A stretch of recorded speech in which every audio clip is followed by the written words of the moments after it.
In this lecture, we will focus on needs assessment, which is a critical phase as part of the training process. So, if you recall, the training process consists of the following phases and stages. The first is to assess the training needs. The next step is to address the characteristics of the trainee organization and training itself to enhance the learning of those people who engage in the training. The next phase after that is to choose and administer an appropriate training method or multiple training methods. And then finally, we want to make sure that we actually evaluate the training's effectiveness. But for this lecture, we're going to focus on this first phase, which is to assess training needs, and this is where the needs assessment takes place. So what is a needs assessment? Well, to quote Bauer, Erdwin, Coughlin, and Truxillo from 2020, a needs assessment is a systematic evaluation of the organization, the jobs, and the employees to determine where training is most needed and what type of training is needed. So this has been identified as a best practice when developing a new training program. So it's important to start with a needs assessment to make sure that you identify that the organization is ready to support the training and to find out what training is actually needed for the organization and its employees. So generically, there are three phases of a needs assessment. There's the organizational analysis, the job analysis, and the person analysis. Now, typically, they unfold in this sequence, where an organizational analysis is done first, followed by a job analysis, followed by a person analysis. Now, I should point out that not all organizations are going to follow this exact process. However, it is generally advised that an organization does some kinds of needs assessment when developing and prior to actually getting the development of a training program into motion. And moreover, it's generally advised to start with the organizational analysis, and I think this will make sense once I explain what the organizational analysis is and what it consists of. So the organizational analysis is where an organization and whomever is going to be developing the training program identifies the goals, strategies, objectives, and the culture of the organization. Now, the purpose of this is to make sure that the training program that's being suggested is actually in alignment with the goals, strategies, and objectives of the organization, and that the organization has a culture that will support the training. Now, as an example, imagine that you're an organization with the goal of trying to enhance or improve the customer experience. And as part of this organization, you have a number of people who work in a job called customer service representative. Now, you might identify or think that, one, because we have this goal of improving the customer or enhancing the customer experience, that this is an important area where we need to make sure that employees are trained and have the appropriate knowledge, skills, abilities, and other characteristics or competencies or behaviors that are needed to actually have the customers have a good experience as they're trying to buy products or services. So a good place to start is to make sure that the organizational strategy is in place and that it aligns with what you're proposing that your training program will improve. Now, with regard to culture and organizational culture specifically, it's important to consider what type of culture the organization has. And culture is a big term, and so there's different aspects of culture. But for example, if your organization has what you might describe as a learning culture, where it's seen that development and training are important areas of growth and that we need to have continual learning in order to be successful, then generally that organization is probably going to be receptive and supported to most types of training programs that are seen to be in alignment with the goals, strategies, and objectives of the organization.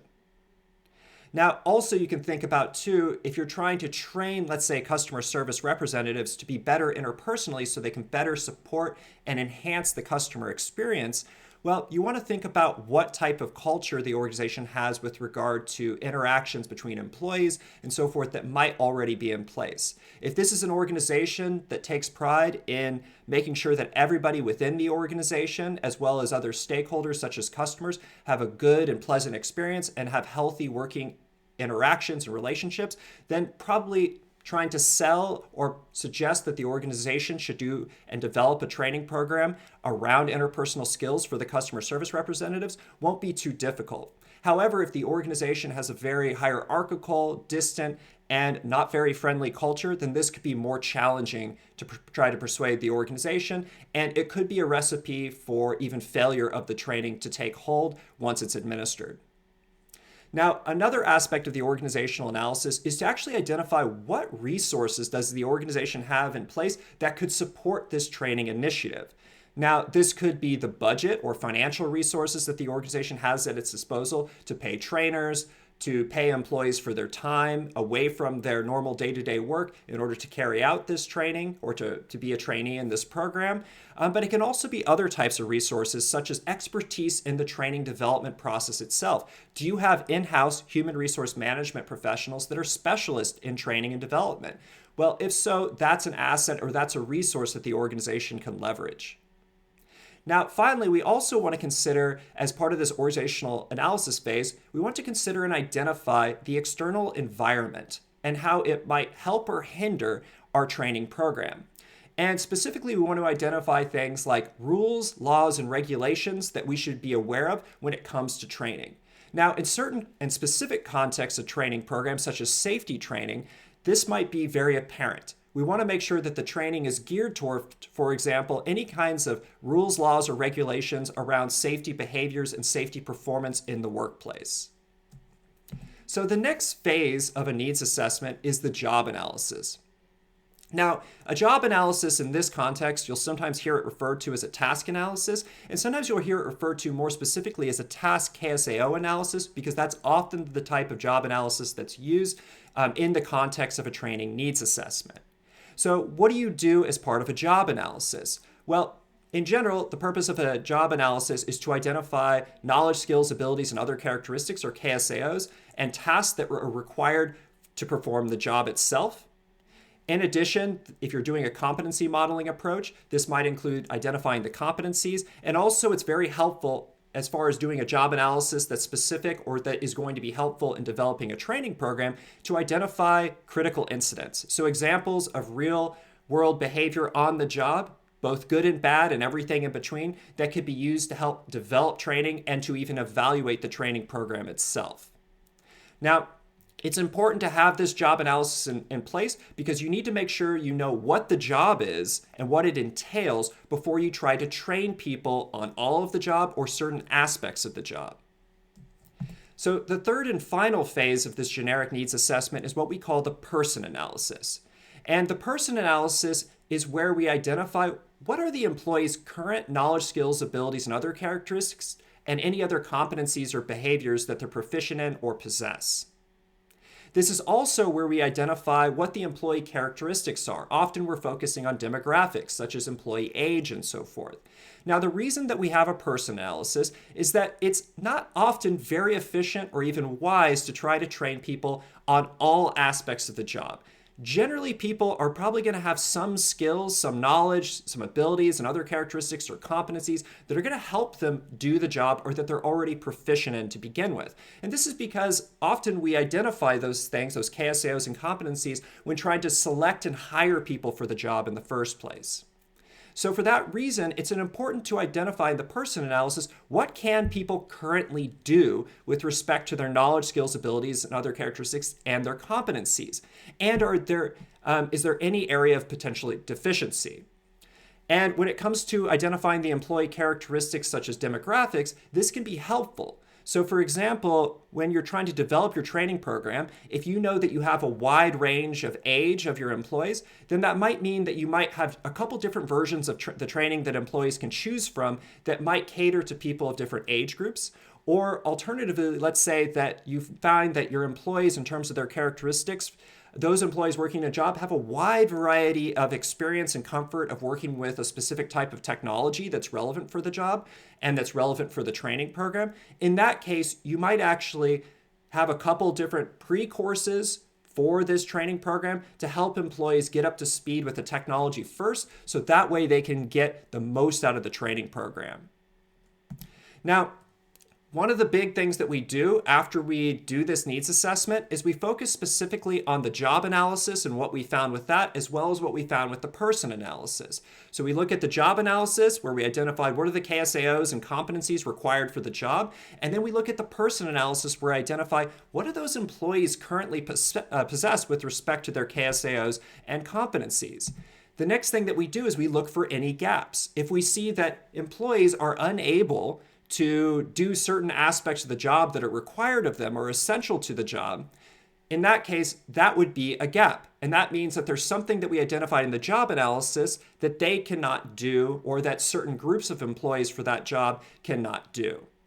And this can also help you target if everybody on the job needs to do the training, it's going to be a requirement, or this is going to be required for some and optional for others potentially, if some people already possess these knowledge, skills, and abilities that are required for the job.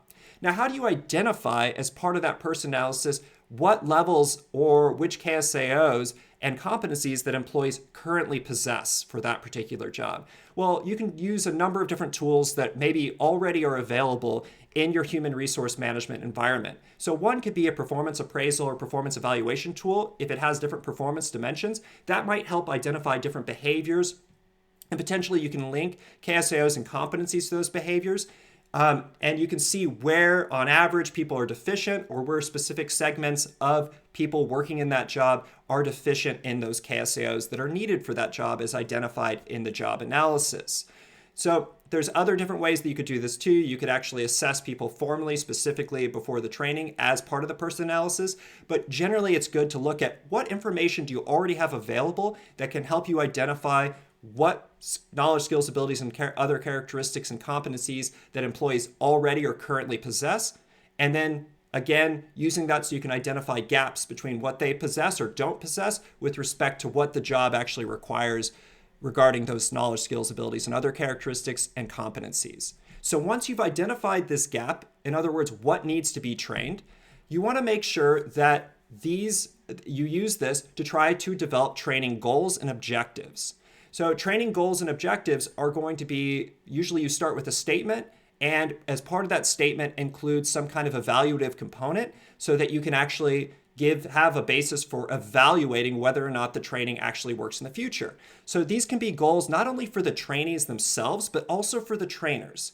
So for example, if you're trying to train people on how to use a customer management system, or you're trying to teach people how to use their cash register system or something like that if they're customer facing, one thing that you might try, one goal of training might be with regard to time. How quickly can someone check someone out, a customer on average, as they're coming through the line and paying for whatever items that they're purchasing for that day? So how quickly can someone do it? Can they do it within a given time limit, let's say 3 minutes on average?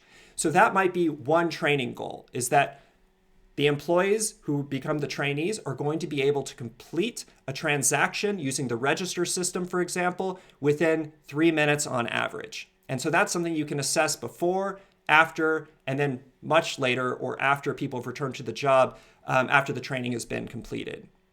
Now, for the trainers specifically, you can also have specific goals and objectives that they're aware of too, because this is going to tell them what they should be focusing on when they're training, as well as to make sure that they're emphasizing the right things as part of the training program, as they are the people that are often going to be trainee facing as the trainers themselves. So to wrap up, here are the references that I mentioned today, or the sources that I use for this particular lecture. And as a reminder, the focus of this lecture was on needs assessment, which is really an essential and important, and it's a best practice when developing a training program. And actually, you want to do this prior to actually developing the program itself, because it really sets the stage for how can the organization support the training? What should people know how to do on the job? And what do people actually know how to do on the job? We can identify any gaps between what people should be able to do and what they are not quite able to do. And then that becomes the basis for our training goals and our training objectives for both the trainees and the trainers.